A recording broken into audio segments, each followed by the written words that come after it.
माझ्या या बाजूला पाहाल तर जोपर्यंत नजर जाते, कुठवर नजर जाते तिथपर्यंत अथांग असा समुद्र दिसतोय.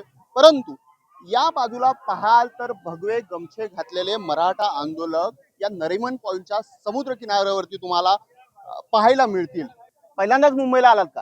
पहिल्यांदाच आलो मुंबईला. काय काय पाहिलं मुंबईला? मुंबईला हे बघितलं, गेट ऑफ इंडिया बघितला, ताज हॉटेल बघितलं, पुन्हा आझाद मैदान बघितलं. यापूर्वी आला होता मुंबईला? सर ताज हॉटेल मध्ये जासारखी आमची हे नाही ना, आई परिस्थिती नाही सर. गरीब मराठी सर, आम्ही सर्वसाधारण शेतकरी आहे, शेतकरी घराण्यातून आलेलो आहे आम्ही इथं. पण मुंबई कशी वाटते आता? उंच उंच इमारती आहे सर, पण आम्हाला पण वाटतं मुंबई सारख्या ठिकाणी आम्ही पण कुठेतरी यावं. इथं आमचे हे आमच्या पाटलासाठी आमची आलो आरक्षणासाठी आम्ही. गणपतीचा काय चालू आहे? गणपती बघितले का मुंबईतले? लालबागचा राजा, लालबागचा राजा बघितला. अजून काय काय बघितलं? अजून आम्हाला मुंबईत काहीच बघत नाही आरक्षण भेटल्याशिवाय.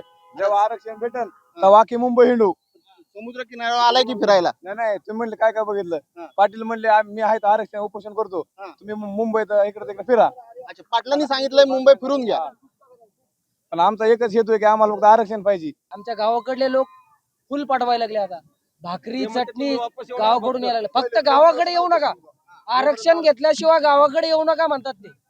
जोपर्यंत आरक्षण भेटत नाही तोपर्यंत मुंबई सोडायची नाही, असं त्यांचं आम्हाला सांगणं आहे. काय बघितलं मुंबईमध्ये? मुंबईमध्ये बघितलं ना, गेट ऑफ इंडिया बघितला, ताज हॉटेल बघितलंय, लालबागचा राजा पण बघितलाय. पण आम्हाला काय असं मुंबई बघा वाटत नाही, कारण आमचे पाटील जे आझाद मैदानावर आज बसलेत त्यांच्या पोटात अन्नाचा कण नाही. त्यांच्यासाठी आमची तळमळ आहे. आम्हाला पण वाटतंय पाटलांचं जे मागणं आहे ते पूर्ण करावं सरकारनं. जे मराठा बांधव आहेत आतापर्यंत कधीही मुंबईला आले नव्हते, हे मराठा बांधव आंदोलनाबरोबरच ही मुंबईची मजा घेण्यासाठी किंवा जीवाची मुंबई देखील करताना आपल्याला पाहायला मिळत आहे. प्रदीप पेंढारेसह मी सुदेश मिटकर, सरकारनामा. आता isakal.com आहे देशातील नंबर 1 ची मराठी न्यूज वेबसाईट. प्रत्येक अपडेटसाठी isakal.com ला नक्की भेट द्या.